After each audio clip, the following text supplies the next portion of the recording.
Contoh analisis varian dua arah. Seorang eksperimen ingin mengetahui pengaruh lokasi tempat tinggal yang di kota dan yang di desa terhadap nilai kelas IPA, kelas IPS, dan kelas bahasa.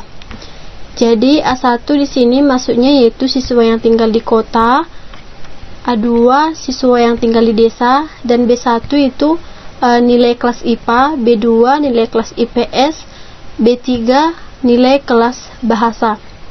Jadi untuk kelas IPA di kota nilainya yaitu 6, 5, 7, 5, 4. Dan untuk nilai kelas IPS di kota yaitu 3, 6, 4, 5, 2. Dan untuk kelas bahasa di kota yaitu nilainya 5, 1, 3, 2, dan 5. Dan untuk kelas IPA di desa yaitu 6, 7, 5, 3, 4. Nilai kelas IPS di desa yaitu 2, 4, 5, 4, dan 6. Dan untuk nilai kelas bahasa di desa yaitu 3, 6, 2, 4, dan 6. Sekarang kita akan mencari B1 kuadratnya, B2 kuadratnya, B3 kuadratnya, dan sigma B berdasarkan barisnya, sigma B kuadrat berdasarkan barisnya.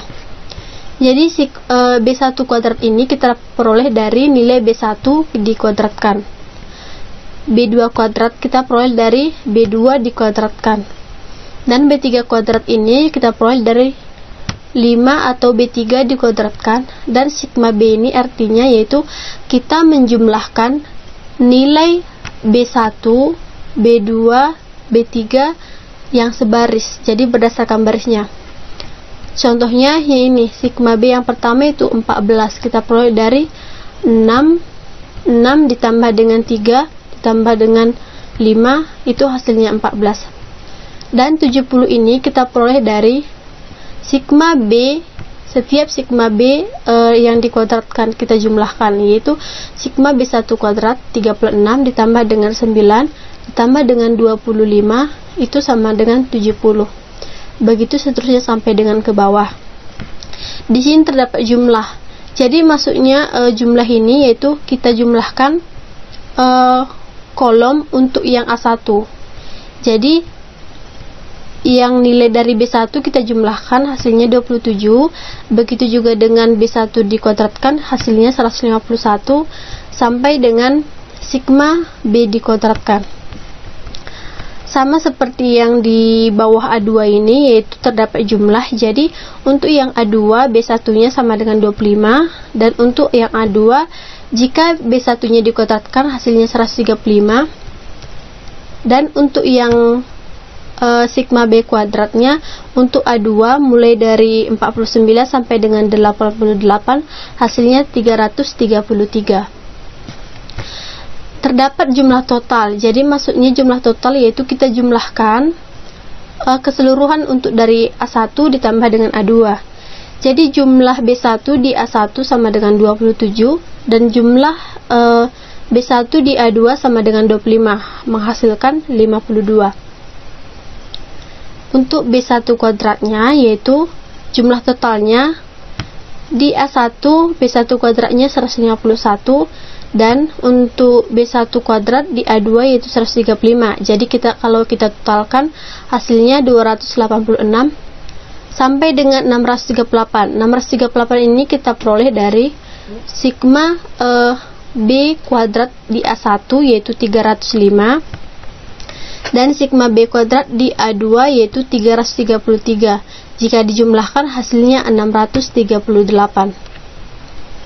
Dan untuk yang 130 ini sigma B yaitu jumlah sigma B di A1 sama dengan 63 dan jumlah sigma B di A2 yaitu 67. Jadi hasilnya 130. Sekarang kita akan mencari X rata-rata kuadrat. Jadi X rata-rata kuadrat ini yaitu kita jumlahkan atau jumlah total dibagi dengan N kecil. Jumlah totalnya sama dengan 52. N kecilnya yaitu kita hitung dari untuk A1 N kecilnya yaitu 5, dan untuk A2 N kecilnya juga 5, jadi dijumlahkan 10. Sama dengan X rata-rata itu sama dengan 52 per 10 sama dengan 5,2. Dan untuk dengan B2 yaitu kita bagikan dengan 10, 41 dibagi 10 sama dengan 4,1. Dan untuk B3 kita bagi 10 juga, yaitu 37 dibagi 10 sama dengan 3,7. Selanjutnya kita akan mencari simpangan baku. Untuk B1 simpangan baku yang saya hasilkan yaitu dengan menghitung di Excel. Hasilnya sama dengan 2,72. Dan simpangan baku untuk B2 yaitu 3,064, dan simpangan baku untuk B3 yaitu 3,578. S kuadratnya yaitu kita tinggal mengkuadratkan hasil dari S ini. Jadi 2,7213 jika dikuadratkan sama dengan 7,4054. Untuk yang B2 jika dikuadratkan sama dengan 9,388, dan untuk yang B3 jika dikuadratkan sama dengan 12,80. Hipotesis pada ANAVA dua arah ini yaitu terdapat 3. Yang pertama itu H0 tidak terdapat perbedaan hasil belajar siswa yang tinggal di kota. HA-nya terdapat perbedaan hasil belajar siswa yang tinggal di kota.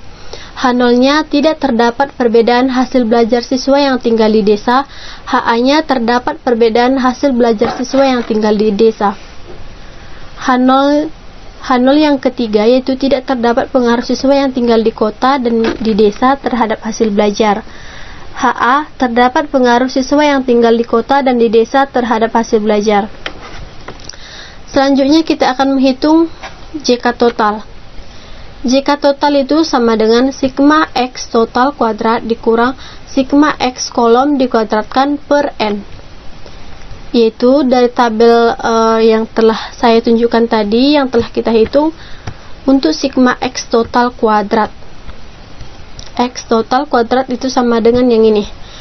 Sigma ini kan sigma B kuadrat. Jadi artinya setiap sigma B1, B2, B3 yang kita kuadratkan hasilnya untuk yang A1 sama dengan 305, dan untuk yang A2 yaitu 333. Jadi totalnya 305 ditambah dengan 333 sama dengan 638. Jadi sigma X kuadrat totalnya yaitu 638 dikurang sigma X kolom dikuadratkan. Jadi sigma X kolom. Jadi untuk B1 jumlah totalnya itu 52, untuk B2 jumlah kolomnya itu 41, B3 37. Jadi jika ditotalkan untuk yang B1, B2, B3 kolomnya yaitu 130.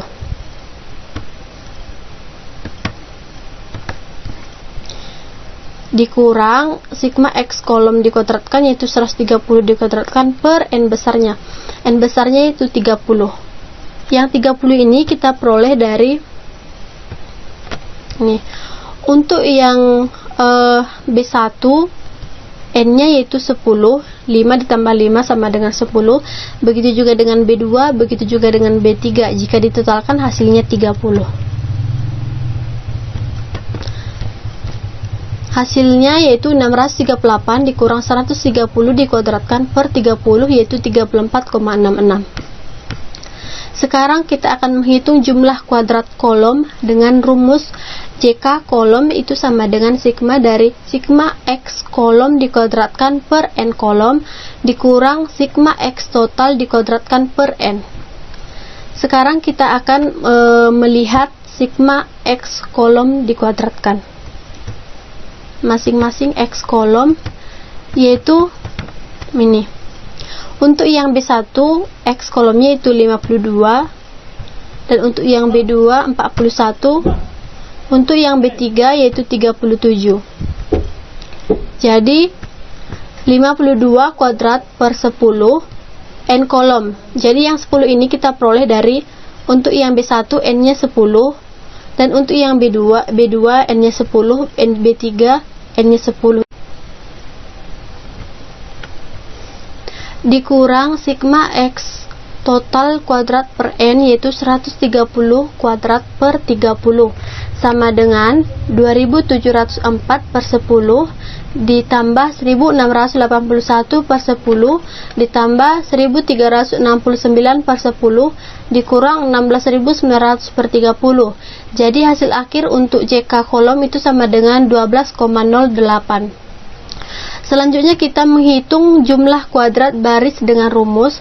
Jika baris itu sama dengan sigma dari sigma X baris kuadrat per N baris dikurang sigma X total dikuadratkan per N besar. Sekarang kita akan melihat sigma X barisnya.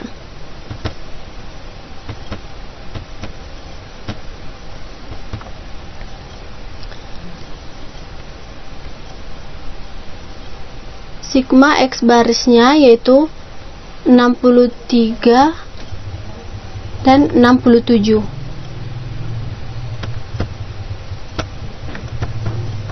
Sama dengan 63 kuadrat dibagi dengan 15. Jadi untuk N barisnya itu sama dengan 15 karena B1, B2, B3 untuk A1 itu kan 5 ditambah 5 tambah 5 sama dengan 15. Dan untuk A2 N kecilnya juga 15 karena B1, B2, B3 masing-masing 5 sama dengan 15. Jadi 63 kuadrat per 15 ditambah 67 kuadrat per 15 dikurang 130 kuadrat per 30.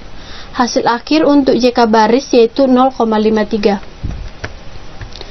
Sekarang kita akan menghitung jumlah kuadrat interaksi dengan rumus. Jika interaksi itu sama dengan JK bak dikurang JK kolom ditambah JK baris. JK bak itu sama dengan sigma JK bak kuadrat per N bak 1 ditambah sigma X bak 2 kuadrat per N bak 2 sampai dengan sigma X bak N pangkat 2 per N bak N dikurang sigma X TPT per N besar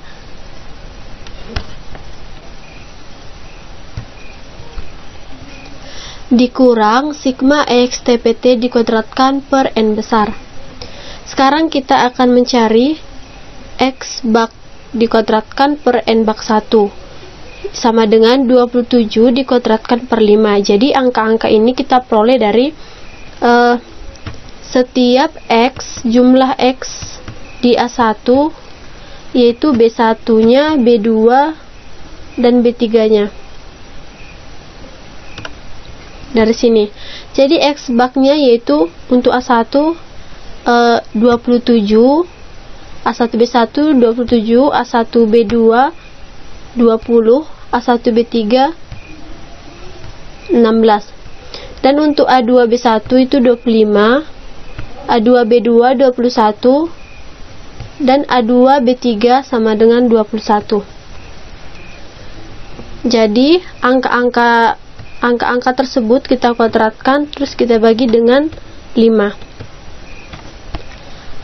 Kita bagi dengan 5 karena setiap A1 B1 itu memiliki 5 nilainya. Kita bagi dengan 5 karena N kecilnya itu 5.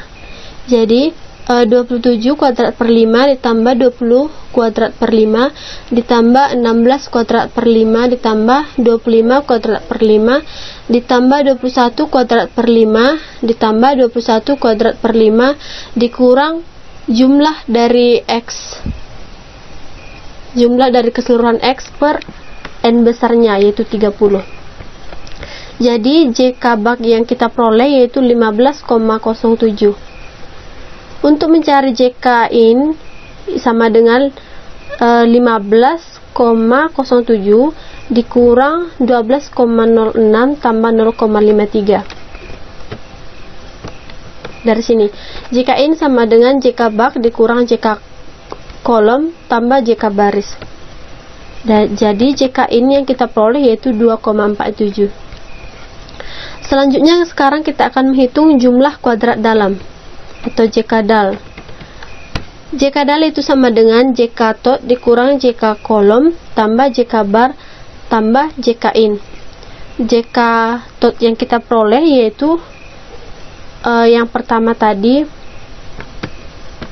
74,66 dikurang JK kolomnya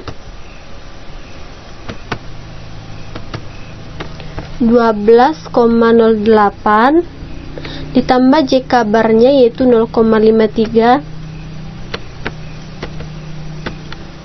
ditambah JK in-nya yaitu 2,47.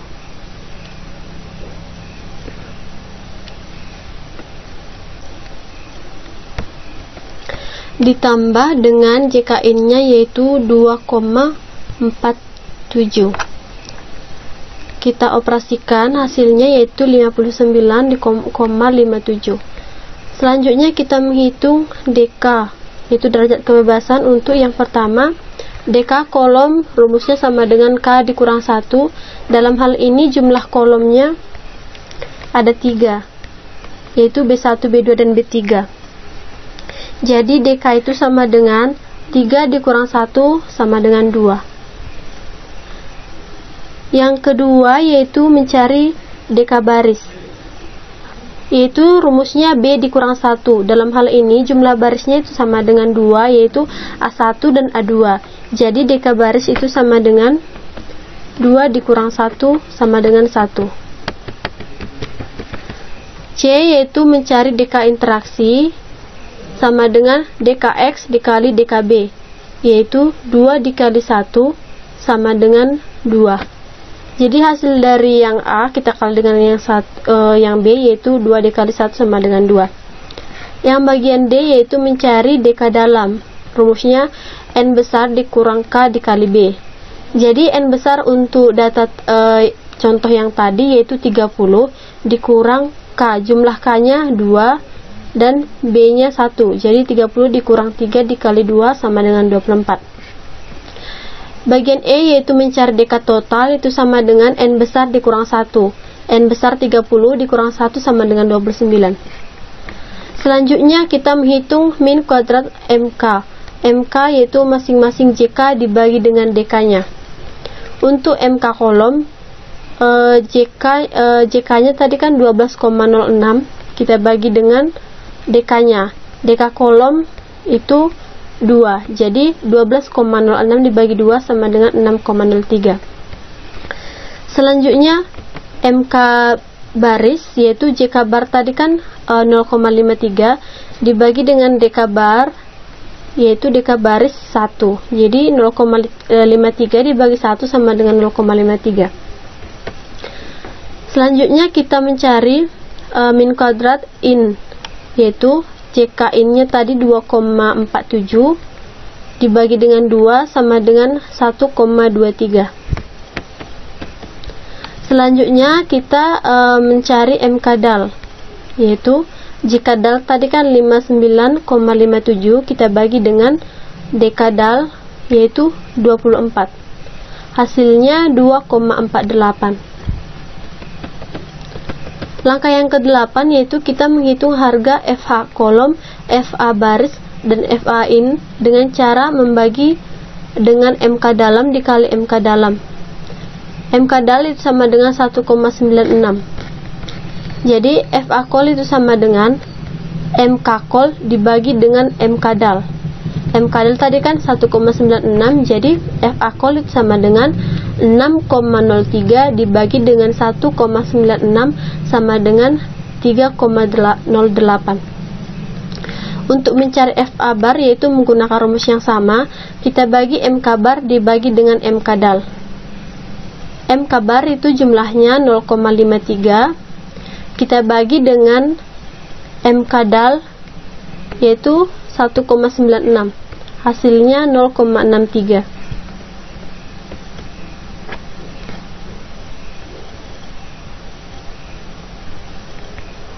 Untuk FA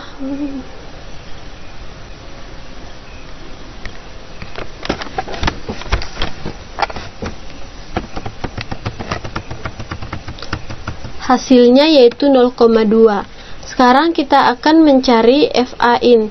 Itu sama dengan MK_IN dibagi dengan MK_DAL, yaitu 1,23 kita bagikan dengan 1,96, hasilnya 0,63.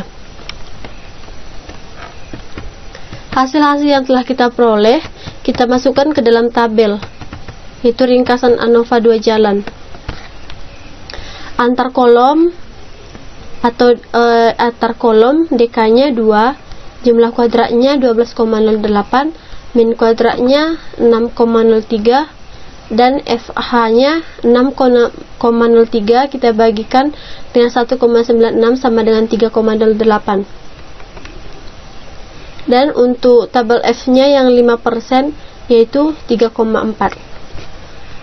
Antar baris DK-nya 1, jumlah kuadratnya 0,53, min kuadratnya 0,53, FH-nya 0,2. Dan tabel F yang 5% itu 4,26. Untuk yang interaksi yaitu kolom X baris, DK-nya 2, jumlah kuadratnya 2,47, min kuadratnya 1,23, dan FH-nya 0,63, dan tabel F-nya yang 5% yaitu 3,4.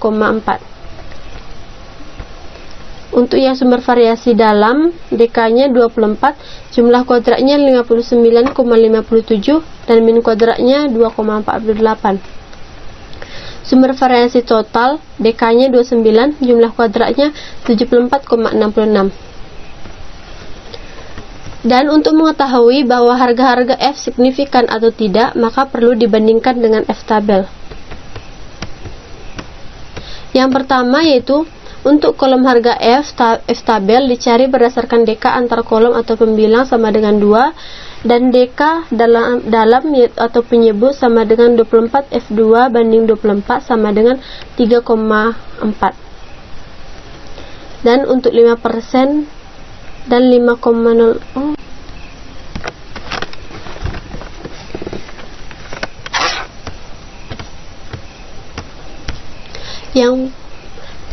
yang pertama, untuk kolom harga F tabel dicari berdasarkan DK antar kolom atau pembilang yaitu sama dengan 2, dan DK dalam atau penyebut sama dengan 24, atau F2 banding 24 itu sama dengan 3,4 untuk 5%. Harga F hitung yaitu 3,08 berdasarkan yang telah kita hitung tadi. F hitungnya sama dengan 3,08. Ternyata lebih kecil dari harga F tabel yaitu 3,4 untuk 5%. Karena harga F hitung lebih kecil daripada harga F tabel, maka H0 diterima dan HA ditolak. Hal ini berarti tidak terdapat perbedaan hasil belajar siswa yang tinggal di kota. Yang kedua yaitu untuk baris, harga F hitung dicari berdasarkan DK pembilang sama dengan 1 dan penyebutnya 24.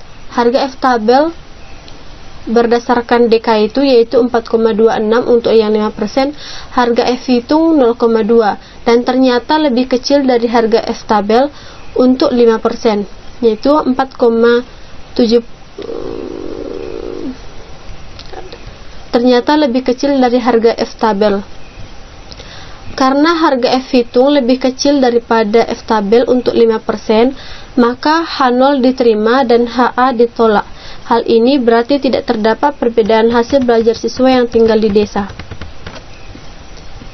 Kesimpulan yang ketiga yaitu untuk interaksi. Harga F tabel dicari berdasarkan DK pembilang sama dengan 2 dan DK penyebut sama dengan 24. Berdasarkan DK tersebut, maka harga F tabel sama dengan 3,4 untuk 5%, harga F hitung sama dengan 0,63 lebih kecil dari F tabel. Dengan demikian, HA ditolak dan H0 diterima. Jadi kesimpulannya tidak terdapat pengaruh siswa yang tinggal di kota dan di desa terhadap hasil belajar.